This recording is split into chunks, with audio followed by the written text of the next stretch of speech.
Hey everyone, welcome to the Catholic Entrepreneur Podcast. I'm your host, Mitch Fisher. This is actually the first episode we're live streaming on Twitter too. So, to everyone joining on Twitter, welcome. If you're listening after this is recorded, welcome. Today we have a special guest, Joe Coleman. I'm going to let him on in here. Joe, how are you doing? Mitch, I'm well. How are you? Good, doing well. Thanks so much for hopping on. Let's first off just want to hear about you. Who are you, and what do you do? Well, my name is Joe Coleman. I am a podcast producer by trade. I do some marketing as well. I run a small podcast production studio called Coleman Creates. And on the side, I run a podcast called The Ethical Entrepreneur. I interview entrepreneurs who are doing things that are in line with Catholicism, not necessarily Catholic exclusively, but just things that appeal to our sensibilities, and anyone who's doing something interesting I always love to talk to. That's broadly my day job. Tell me about the podcast studio. I think podcasting is an interesting area right now. Obviously, having one myself, what got you into it? I started my career in broadcast radio. Actually, I worked as an on-air host and a producer and a writer. It was a small station for KNOM Radio, oldest Catholic radio station in the U.S. in Nome, Alaska. I did that right out of college. And I didn't study broadcast. I didn't study journalism. I got a philosophy degree. But I found my way up there and learned how to use Adobe Audition, learned how to be in front of a microphone, and I took it, took it to heart. I liked doing it. I worked some odd jobs here and there, but I was always doing some podcast production. And then 2021, I went full time. I got into broadcast in 2019. Worked some odd jobs through the pandemic, and then I figured that was as good a time as any to start being fully self-employed. So I took a swing, and I haven't starved yet, which is usually my go-to line. So it's not so bad. Good. It's fun, man. I love it. I do. Yeah, good. That's awesome. What kind of clients do you work with? Like, what is your? I mean, what kind of projects? I'm curious, like how it works from, getting a lead to like working with somebody. What does that work entail? Yeah. So it's pretty simple. I tend to like my ideal client, my sort of standard client is a business owner who sees the value of podcasting, believes in it, but doesn't have the time to do it themselves. I always kind of say that you could train a monkey to edit a podcast. Like it's not hard. There's a learning curve certainly, but it's not incredibly complex at like a baseline level. So it's not so much that I'm offering podcast production services on their own. What I offer is done for you. You hit the record button and then you don't have to think about it ever again. I look for clients who do that. It's a lot of cold outreach. It's some referrals, which is always helpful. Another mutual friend of ours, Dominic D'Souza, who I believe you had on your show a while back, he throws me some work every once in a while, so I'm always appreciative of that. It's just like sales. It's a lot of cold outreach. It's a lot of leveraging. Oh, I have this very strained mutual person thing in common. We should talk. It works sometimes. You'd be surprised, but it's all sales. It really ultimately is. It's just go talk to people and hope I can convince them to give me their money in exchange for Yeah. 5 to 10 hours back in their week. Yeah. So, what's your process look like? So, like, somebody decides to work with you, Mhm. business entrepreneur, to produce a podcast. How does it look after that? It's fairly simple. There's really only a couple of phases. I will, once we close, I'll go, hey, I run a few different packages depending on, what people are looking to do, what their investment level is. All of them come with about an hour kickoff call where we take some time to define, especially if they don't have a podcast yet but want one, we define what it is. Like, what are you trying to do? Who is it for? I say this all the time, but the one of the cardinal sins, one of the easiest sins to commit in podcasting is becoming a podcast that talks about everything and nothing all at once. It's Hmm. especially once you get a little bit of traction, super easy to do that. So first thing I do is I go, hey, we're going to define like a one-liner, two-liner. This podcast is this, it is for this, it is to do this, what have you. So 6 months down the line, when we've got some traction and we're trying to figure out where to go, we can just look back at this and go, hey, this is our Bible to refer back to, and we don't have to think twice. Beyond that, it's technical specs. Depending what their setup looks like, I'll help them if they need it. A lot of the time, people have. I mean, the tech is so good now. I feel like I'm repeating some of my like all-time lines right now, but I'm always saying like the tech is so good, even at the entry level, it's phenomenal. Yeah. You can get a $40 mic off of Amazon, a couple of foam panels, and you're off to the races. It's awesome. I think it's great. I love podcasting as a medium, so I'm all for things that get anyone who has something interesting to say in front of a mic. But after tech specs, we start running. Usually I'll sit in on the first couple, especially if it's, the first podcast they're ever running, just to get in ahead of, some of the standard audio issues, or make sure the guest is set up if they have a guest. And then after that, it's just rinse, repeat. And we get, 1% better every time, and, all the other cliches. And hopefully they see the value of not having to do it themselves, and I stay employed.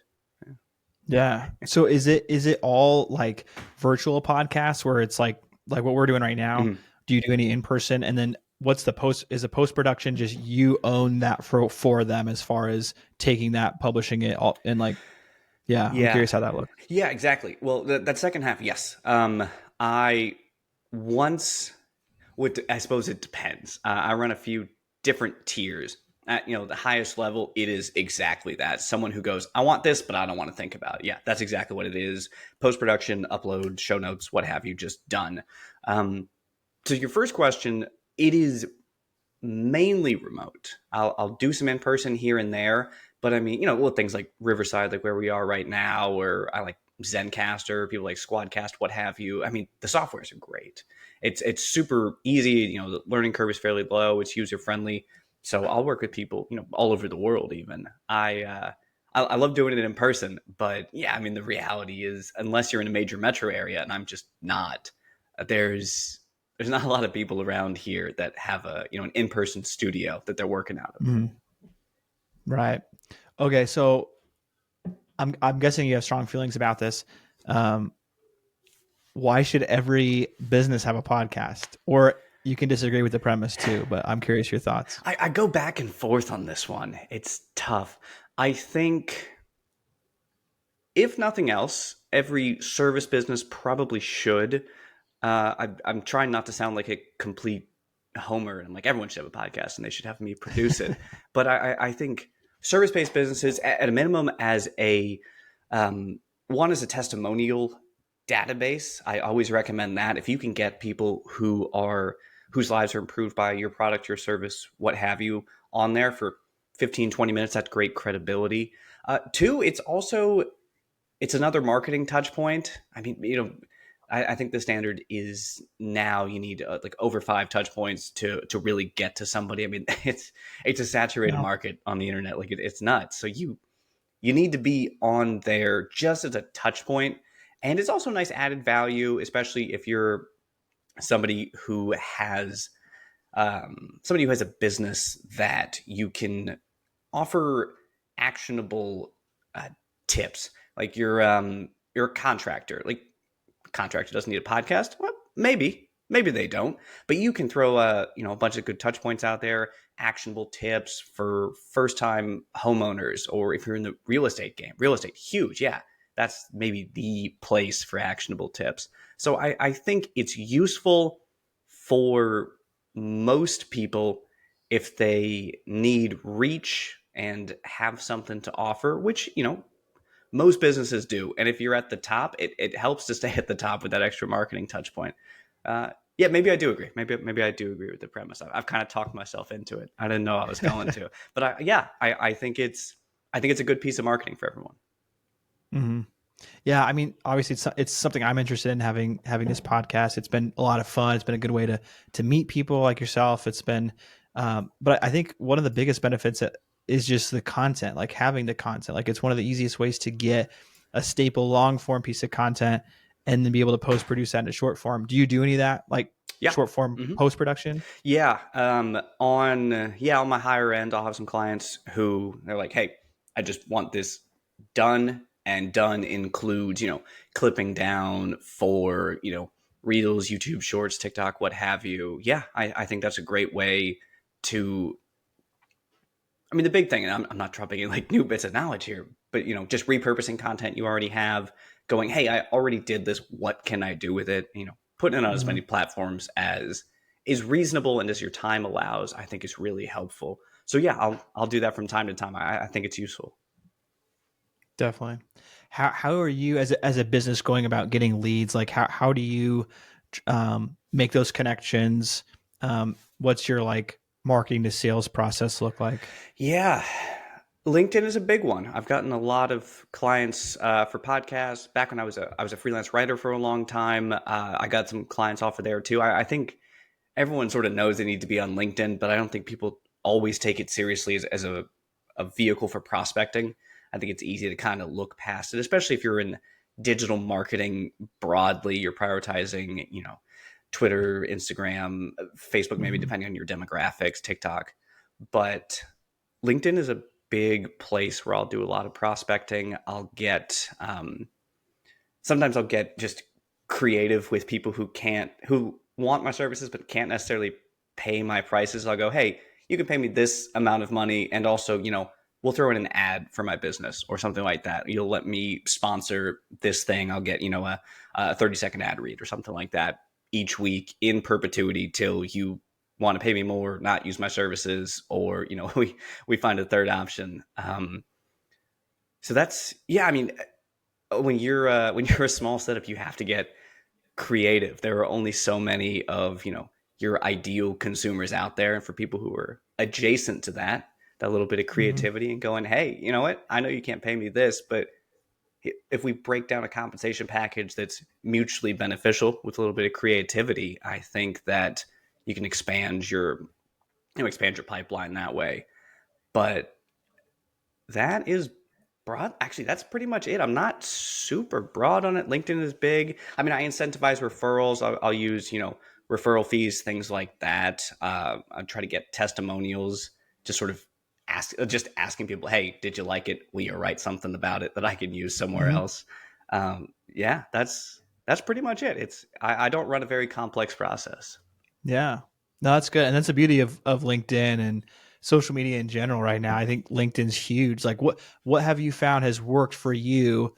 If it's content you're creating or just LinkedIn strategies that you think might be beneficial for others to hear. Yeah, I think the one big thing I've run into is, I mean, I know I certainly do. I'm sure you do as well. Get like cold pitches on LinkedIn from time to time. People hop into my LinkedIn messages and go, "Hey, I can get you backlinks or whatever." I'm like, I don't want that. I don't need that. You don't know anything about me. Um, Biggest thing is it is quality over quantity when you're doing cold outreach, especially on a place like LinkedIn where there's just so much as it is. But I'll take the time before I pitch to anybody, or even just pitch that I exist to them. I'll take the time and I'll go, okay, who is this person? Let's run through what they do. Let's try to pick some pieces of their mission, their services, what have you, that I think I can be useful for. I want to be as specific as possible, because like Mm-hmm. cold messages aren't bad if it's like, okay, this person clearly took the time. They see what I have. They're showing what they have, and they're not doing the, hey, it's great to connect with you. And then we do like five more messages, and then you pitch me. Just I get right to it. I try to be as specific as possible, and ultimately, I think if you do that and you show people that you're respecting their time, and if they say no, it's fine.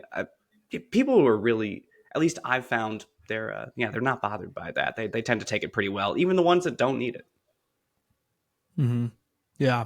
No, I think that's super good to know. LinkedIn can be messy sometimes, and yeah, you get like those cold pitches all the time where it's just like at least like build a relationship first, and then I think those DMs are more acceptable and more well received. Like Yeah, it's just the human person, like we're humans. We want that relationship yeah. At least connection. attempt to show me that you have a baseline concept of what I do. and that Hmm. actually what you are offering could be useful to me. That's the Right. big thing. Yes, totally, totally. So I guess, how do you structure your day as a Catholic entrepreneur? So how do you go about running your business, managing personal life? Like, what's that like? Yeah. Oh man, that's a good question. So I got married about almost 6 months ago at this point. So it's been kind of Congrats. like, thank you, thank you. It's definitely been a season of changes. And my wife works part time, and she works in retail, and she opens a lot. So we work very different schedules. And so the big thing for me is going, how, like, her schedule is way more structured than mine is. She works for somebody else, I work for myself. I do things that are project based. She does things that are time based. um Big thing is just, what am I trying to say? I think the biggest thing is looking at the things in your day that can't move, and then moving around them, which I hate doing. I don't believe in things that can't move. It's a flaw of mine. I'm like, why can't we just move it? We can't. And I just sometimes need to get over that. But I look around that, and then I kind of just work backwards, and I go, okay, what needs to get done today in the practical sense of me running my business? What needs to get done isn't the right phrase, but in terms of my spiritual life, in terms of my wife and I's collective spiritual life, in terms of our collective like emotional life and all that, and try to fit everything in together, which I don't always do a terribly good job of. But ultimately, it's prioritizing the things that are most important, the faith, the emotional connections, and then working backwards, which I think is, entrepreneurs, as people who like to go, that's a tough thing to do, to kind of Hmm. pump the brakes and work backwards on the most important things. But that's at least what I've tried to do. I'm not always terribly good about it, but that is it's something. I was working a job before this that, like, the office was good, the people were good, but it just wasn't a fit for me. And I realized how tough that can be, especially on a new marriage, to go to a job that you're just not into. And my wife was fantastic, like super supportive. She was like, hey, go work for yourself again. I was like, we won't have any money for a bit. She's like, it's fine, don't worry about it, we'll figure it out, which was very nice of her. And ever since that, I think it was kind of just a nice reminder of, you have to prioritize properly, and your business endeavors are just not priority one. And if you're properly prioritizing, you will find the right things. God will help illuminate you in business, and maybe it's sending you in a completely different direction, which it has for me. But it's always going to be just the best version of that if you keep things in order. I know that's way easier said than done, but that's my one big thing for anyone out there trying to figure out how to balance running their own business and running their own family. Right. Yeah. No, 100% agree. Um, what's one piece of advice you'd give Catholic entrepreneurs who are in a similar state where maybe they're jumping full time into being self employed, running their business? What's something that's helped you? That's good. Much like they say about having kids, you're never going to be completely ready. Like at some point, it's just, I mean, well, this is a little more actionable on your part, but at some point you just have to go, hey, I'm taking the leap. There is no amount of preparedness that is perfect. Obviously, do your due diligence. Don't go, completely in debt and then jump into a business. I can only do it because my wife works, and I'd always been working on the side, so I could keep those. The bills were all paid. We're not super comfortable, but the bills are all paid, so it's fine. At some point, I found that I was just trying to make excuses for why I couldn't do it because I was scared it wouldn't work. So I think the big thing is, at some point, you know, pray about it. And if it's just still bugging you, you just have to jump. That's what works for me. And I think for people kind of wired, the way we may be, that's just what you have to do. It's kind of non-negotiable. At some point, you just push yourself, burn the boats, and just go. Yeah, definitely. No, I think that's good advice. Joe, where can people find you, keep up with you, check out your services? If there's other Catholic entrepreneurs looking to start a podcast, how can they get in touch with you? Yeah, ColemanCreates.com. That's creates with an S on the end, not create. That was already taken, tragically. ColemanCreates.com. That is my portfolio website. You'll find my podcast production services, content writing, marketing, all that. You can also find me at andoak.com or .co rather, andoak.co. That's a brand marketing agency here that I work with. Those are the two best ways to find me. I also, depending on when this gets uploaded, I'll have the podcast live, The Ethical Entrepreneur, where I talk to Catholics about what they're doing. Hopefully, Mitch, I'll have you on there at some point in the future. Yeah, let's do And it. yeah, if it shakes out, it'll hopefully be up by the time whenever this podcast goes out to the world. All three of those Awesome. ways be ways to get me. Cool. All right. I'll link those in the show notes too. Joe, thank you so much. This has been really insightful. Keep up the good work, and yeah, let's keep in touch. Yes, sir, Mitch. I appreciate your time. It's good talking to you.